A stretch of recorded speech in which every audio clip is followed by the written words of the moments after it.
Smart सिटीच्या माध्यमातून जे कामं झाले आहेत संपूर्ण देशामध्ये, आगळे वेगळे कामं फक्त माझ्या मतदारसंघामध्ये मी घेतलेलं आहे. सगळ्याकडे रस्ते गटर आम्ही ते सुद्धा करून त्याचबरोबर लोकांना उद्योग निर्माण झाला पाहिजे, आपल्या भागातील युवकांना उद्योग नोकऱ्या मिळाल्या पाहिजे म्हणून असले कमर्शियल कॉम्प्लेक्स सुद्धा मी घेतलेला आहे.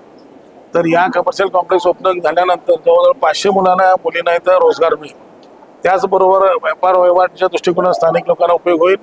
तर 31 इथं गाड्या आहेत.